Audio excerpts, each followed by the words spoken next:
Here is the major cognitive jump. We are about to discover eigenvectors. Imagine the plane filled with arrows radiating from the origin in every direction, like a dandelion. The dashed lines mark each arrow's original direction. When we apply this transformation, the matrix stretches the fabric of space itself, and every arrow is dragged along. Most arrows get knocked off their original line. They change both length and direction. But look closely, 2 arrows survived. These special arrows stayed perfectly on their dashed lines. They never tilted away. Let's prove it algebraically. Take the yellow arrow at 1, 0 and multiply by our transformation matrix. The output is exactly 2, 0. The entire matrix multiplication reduces to pure scaling. It just doubled. Lambda equals 2. Now the pink arrow. Through the matrix, it maps to exactly negative 0.5 times itself. It shrank by half and flipped direction. A negative eigenvalue at work. Lambda equals negative 0.5.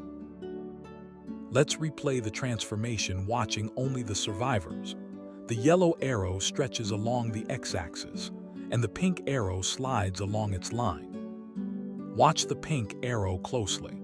It shrinks through the origin and emerges on the other side. That is what a negative eigenvalue means. The vector is pushed completely through the origin to face the opposite direction.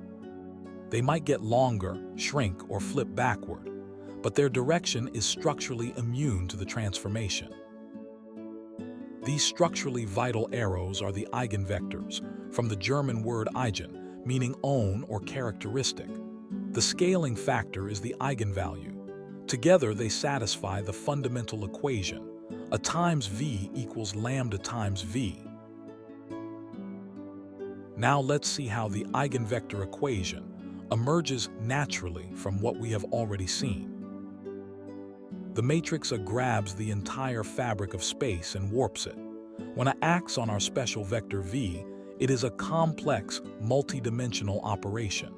The grid shears and stretches, but this arrow stays perfectly on its line. Now forget the whole space. Close your eyes to the grid and just watch that one arrow. What actually happened to it? It didn't rotate, it didn't shear, it just got scaled by a single number. Let's call that number lambda. This is the beauty of the math. The equation is not arbitrary. It is a literal translation of what we just saw. Applying the complex spatial transformation A to this specific vector, v yields the exact same result as simply scaling that vector by lambda. For this specific arrow, the matrix acts purely as a scalar. It trades a complicated grid warping multiplication for a simple, primary school number multiplication. This is why eigenvectors are so powerful. They are the directions where complex systems become incredibly simple. We have seen the pure geometry. Eigenvectors are the arrows that refuse to change direction when a space is transformed. But why do we care about these stubborn arrows? Because in the physical world, these unchanging vectors reveal the fundamental, independent modes of complex, chaotic systems. In mechanical engineering, a building is a massive web of interconnected masses and springs. We encode its structure into a matrix. When an earthquake hits, it wobbles chaotically. When we calculate the eigenvectors of this structural matrix, the chaotic shaking breaks down into pure, isolated shapes. These are the building's vibration modes. The eigenvectors tell you how the building naturally wants to sway, and the eigenvalues tell you the frequency. We can apply this exact same idea to neuroscience. Imagine tracking electrical activity across the brain. We capture how regions interact by building a matrix of their dynamic connections. The raw signal is pure chaos. But when we find the eigenvectors of this brain matrix, the noise separates into stable, recurring patterns. A slow alpha wave sweeps across the network. A faster beta wave follows. These are the brain's fundamental communication channels. Finally, machine learning. Imagine a massive dataset. To our eyes, just a chaotic cloud of points, but we can calculate its covariance matrix. Think of the covariance matrix as stretching the fabric of space. A perfect circle gets stretched into an ellipse that hugs the data.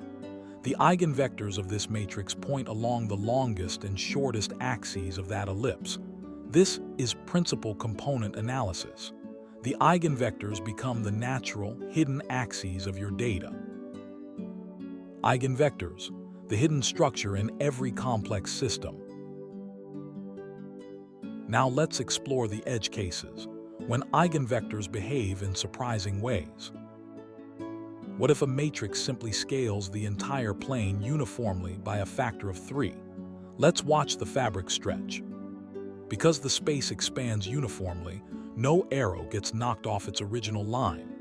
Every single vector in the entire plane is an eigenvector, and because they all triple in length, they all share the exact same eigenvalue, 3. What does it mean if an eigenvalue is exactly 0? Let's apply a matrix that crushes the space. The entire vertical dimension collapses, squishing the grid perfectly flat onto the x-axis. If an eigenvector has eigenvalue 0, the matrix crushes that dimension to nothing. A times v equals 0 times v literally means the transformation maps those vectors to 0. Now let's spin the space. What if a matrix rotates the entire plane by exactly 180 degrees? Every arrow flips to point exactly backward along its dashed line. Every vector is an eigenvector, but with eigenvalue -1. They maintain their length but reverse direction. How should we physically visualize a negative eigenvalue? A negative eigenvalue is not a sudden, teleporting flip. Visually, it is a continuous journey. The surrounding space is stretching horizontally and squishing vertically. This forces the vector to shrink along its line, collapse through the origin, and emerge inverted on the other side. Finally, let's step up a dimension. Imagine a 3D rotation like the Earth spinning. Arrows on the equator trace large, dizzying circles through space. But the arrow sitting on the axis of rotation does not move at all. That axis is the eigenvector, and because it does not stretch or shrink, its eigenvalue is exactly 1.